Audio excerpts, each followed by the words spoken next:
और आज चंद्रपुरा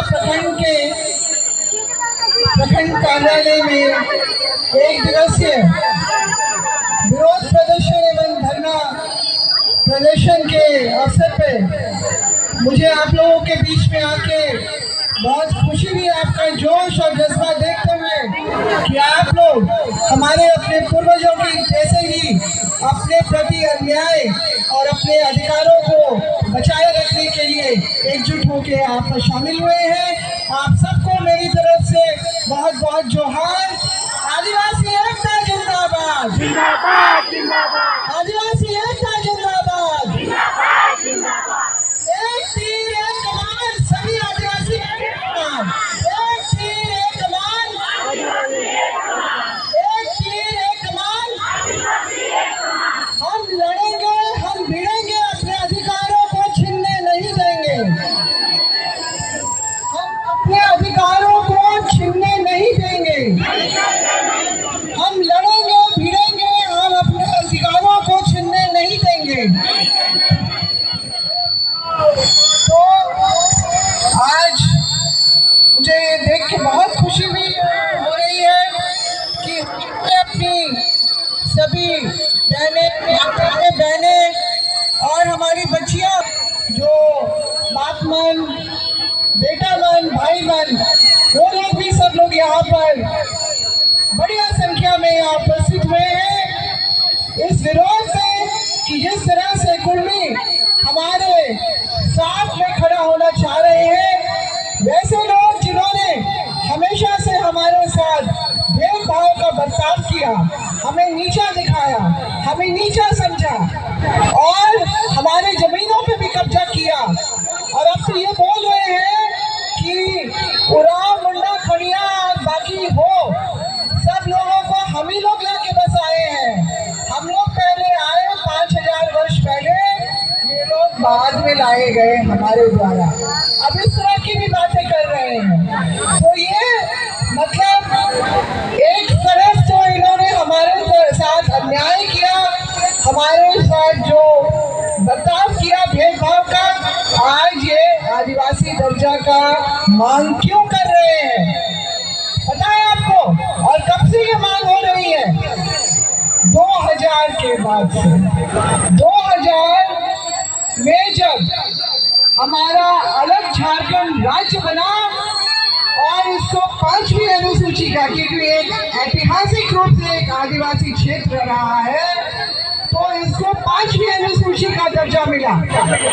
और तब इनको समझ में आया कि जिनको हम लोग अपने आप से नीचा समझते आए हैं, पिछड़ा समझते आए हैं, जंगली समझते आए हैं, ये लोग राजनीतिक रूप से हमसे आगे चले जाएंगे। इसीलिए इन्होंने 2001 में अपनी मांग को उठाना शुरू किया, रैली करके। और फिर जब राज्य सरकार ने भी इनका प्रस्ताव जो भेजा और जो इनके ऊपर शोध पत्र भी इनके साथ जो केंद्र सरकार को भेजा गया, तो केंद्र सरकार और भारत सरकार ने, जो गृह मंत्रालय में इनके शोध पत्र को देखा गया जो हमारे झारखंड के, उसमें इनको कहीं से भी आदिवासी का जो है, आदिवासियत का कोई भी लक्षण या गुण इनमें नहीं। तो उसी आधार पे इनका खारिज हो गया, वापस आया 2008 में, फिर से उसी रिपोर्ट के आधार पे खारिज किया गया। झारखंड हाई कोर्ट भी गए, वहाँ पर भी खारिज किया गया। 2020 में भी दोबारा इन्होंने, 2019 में ही इन्होंने फिर से जो एक फिर से मांग उठानी शुरू की थी। 2020 में फिर से उसी रिपोर्ट के आधार में खारिज किया गया। अभी इस वर्ष जो है कोलकाता हाई कोर्ट ने भी इनकी जो दावों को खारिज किया है, और जो पिछले वर्ष की तरह ही इस वर्ष भी 20 सितंबर से ये जो बंगाल, झारखंड के 3 जगह और उड़ीसा में भी जो है ये अपना जो रेल रोको अनिश्चितकालीन कराना चाह रहे थे, तो वहाँ पर जो उसी रिपोर्ट के आधार पे इनका असंवैधानिक करार दिया गया रेल रोको अभियान। और हम लोगों ने भी रांची में बैठ के देर नहीं की, इन्होंने घोषणा की 18 तारीख को हम लोग अनिश्चितकालीन करेंगे। तो 19 तारीख को ही बैठ के हमने प्रेस कॉन्फ्रेंस किया और इनके सभी बातों को निराधार साबित किया, क्योंकि हमारे पास कागज है, दस्तावेज है ये बताने के लिए कि कुर्मियों का जो दावा है वो बिना बुनियाद के है, उनका कोई आधार नहीं है। सिर्फ 1913 का एक गैजेटियर का कॉपी दिखाते हैं, बाकी इनके पास कुछ भी ऐसा नहीं है कि ये अपनी आदिवासियत को साबित कर सके। हम लोग के पूर्वज ने आदिवासियत को बचाने के लिए, यानी अपनी जल जंगल जमीन को बचाने के लिए संघर्ष किया, कुर्बानी दी। हूल विद्रोह, जो संथाल विद्रोह हुआ, और उसके बाद जो हमारा कोल विद्रोह हुआ, और CMT-SPT एक्ट, विल्किंसन रूल, ये हमारे पूर्वजों के संघर्ष और बलिदान के बाद ये सारे कानून जो बनाए गए, तो ये हमारा वो इतिहास छीनना चाहते हैं, हमारा वो विरासत छीनना चाहते हैं जो हमारे अपने पूर्वजों के द्वारा हमको मिला है। जो खतियान जो है वो हमारे पूर्वजों के बदौलत मिला है, खतियान जो हमारे हाथ में, उन्होंने संघर्ष किया, उन्होंने जान की कुर्बानी दी। और इन्होंने क्या किया, जबकि इनको अंग्रेजों ने यहाँ ला के बसाया है और इनको अपनी जनगणना रिपोर्ट में भी खेतीहर और चारवाहा का कैटेगरी में रखा है, तो आदिवासियत का दावा तो इनका हर हिसाब से गलत साबित होता है।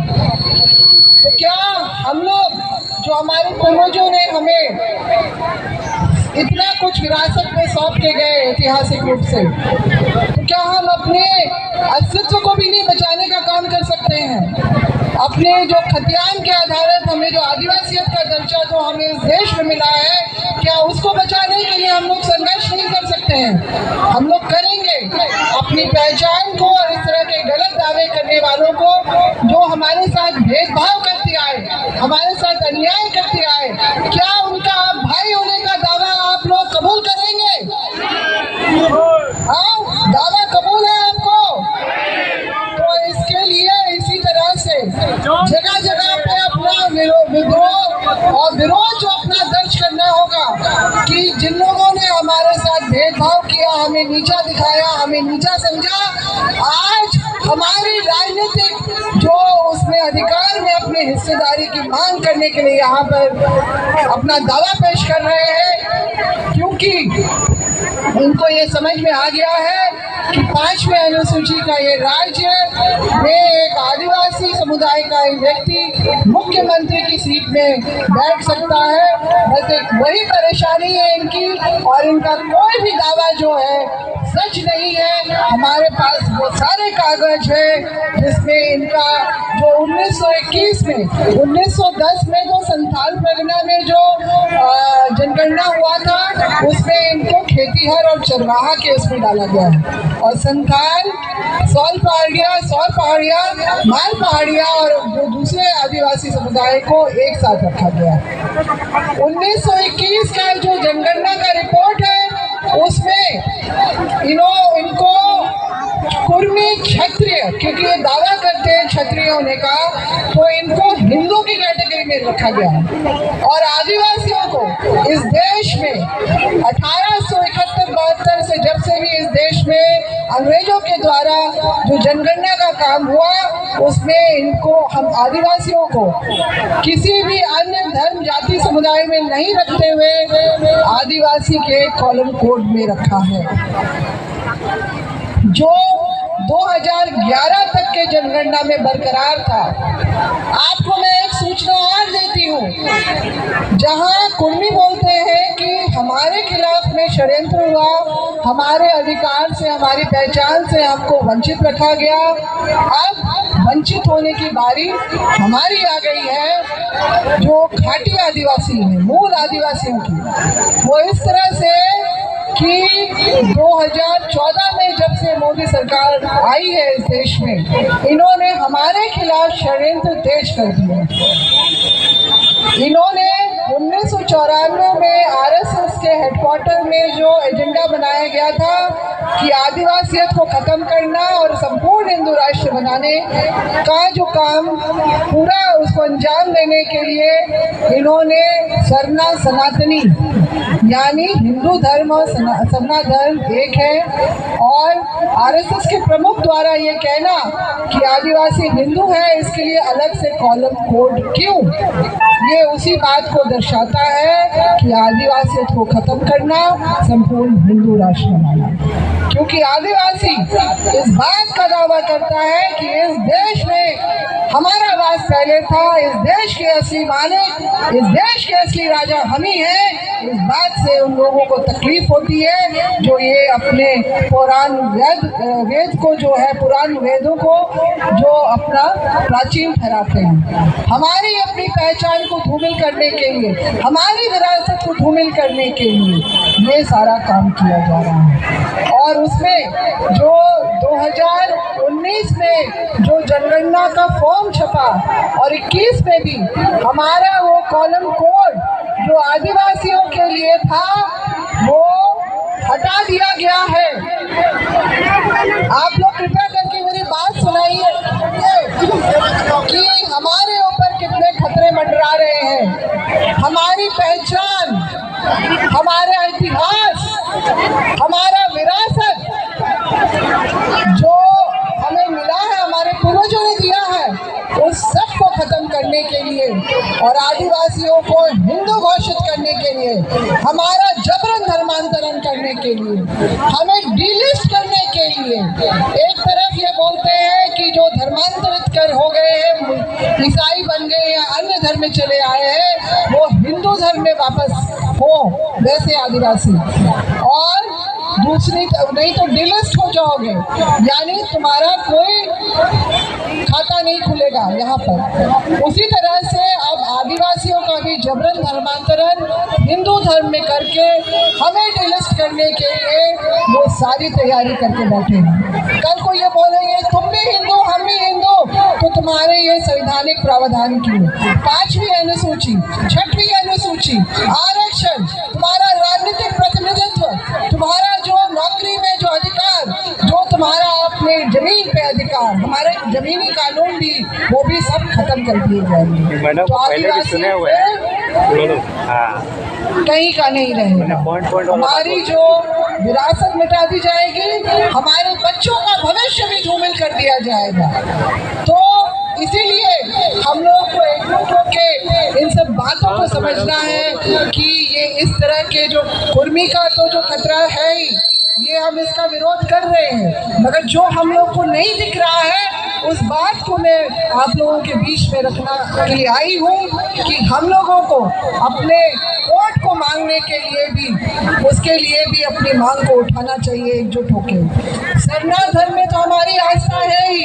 जब देश भर के हिंदू मुस्लिम सिख ईसाई के लिए एक ही कोड दिया गया है, जबकि हिंदुओं में तो बोलते हैं 24 पंथ है, सैकड़ों देवी देवता है, तभी वो एक ही कोड है ना उनका। हिंदू 2 चर्च है, ये एक कोड है। मुस्लिम समुदाय में भी 2 पंथ है, उनका शिया सुन्नी है।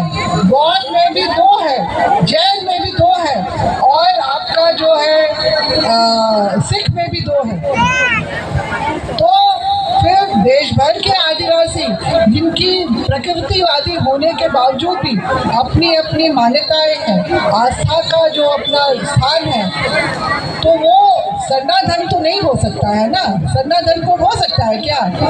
एक गुजरात के या एक महाराष्ट्र के या तमिलनाडु के या फिर नॉर्थ ईस्ट के पूर्वोत्तर राज्य के असम के किसी आदिवासी का भी क्या सरना कोड ही हो सकता है? एक ही कोड नहीं ना हो सकता है। तो हमारे लिए उसी तरह से हिंदू मुस्लिम सिख ईसाई जैसा आदिवासी धर्म एवं अन्य मान्यताएं का एक अलग कोड जो 7वां हुआ करता था उसको हटा दिया गया है। तो हम लोगों को उसकी मांग करना है। अगर हम लोग सरना कोड की मांग करेंगे, जो कि संभव इसलिए नहीं है कि देश में अन्य जो भीड़ जो जनसंख्या के हिसाब से हमसे बहुत ज़्यादा है, उनकी भी अपनी मांग रही है, मगर सब समझ गए हैं जब गृह मंत्रालय भारत सरकार के दफ्तर से चिट्ठी निकली कि सबको अलग अलग कोड देना संभव नहीं, व्यवहारिक रूप से संभव नहीं है, तब से लोग जो हैं इस बात को समझ गए हैं और अपने उस कोड को जो हमारी पहचान को बनाए रखेगा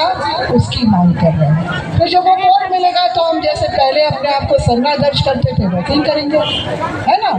एकदम बहुत ही स्पष्ट बात है। तो इसीलिए हम भारत सरकार जो अभी हमारे खिलाफ में ही एक तरह से जा रहा है, सब काम जो हो रहा है, तो हम उनके इस इरादों को हम क्यों मजबूत कर रहे हैं?